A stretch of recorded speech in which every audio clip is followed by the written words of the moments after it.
আমরা যেই বর্তমান পরিস্থিতিতে আছি, যে প্রেক্ষাপটে বিরাজ করছে, আমরা সেটা হচ্ছে ৭১কে ধারণ করে আমরা ২৪কে এনেছি এবং ২৪কে ধারণ করে আমরা বর্তমান সময়ে এসেছি। এরই পরিপ্রেক্ষিতে বলতে পারি আমাদের যেই চেতনা ছিল সেই চেতনার বহিঃপ্রকাশ হচ্ছে এটা। আজকে চেতনার বহিঃপ্রকাশের কারণে এত মানুষ, প্রতিটি ধর্মের মানুষ, প্রতিটি বর্ণের মানুষ এখানে এক হয়েছে।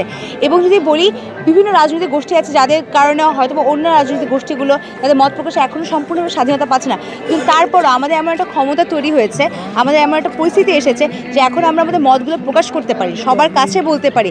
এটাই আসলে মূলত স্বাধীনতা, এটাই মূলত বিজয়, যেখানে আমাদের প্রত্যেকটা মতবাদের মানুষ, প্রত্যেকটা ধর্মের মানুষ, রাষ্ট্রের মানুষ এবং যার যার কথাগুলো প্রত্যেকে যার যার জায়গা থেকে বলতে পারে। আমরা আমাদের জগন্নাথ বিশ্ববিদ্যালয় থেকে এসেছি, আমাদের বিশ্ববিদ্যালয় পর্যায়ে যেই সম্মান জানানোর ব্যাপারটা রয়েছে, বিভিন্ন সংস্থা থেকে যে গেছে, সেই সবগুলো এখন প্রকাশ পাচ্ছে, যেটা আমরা বিগত বছরগুলোতে দেখতে পাইনি।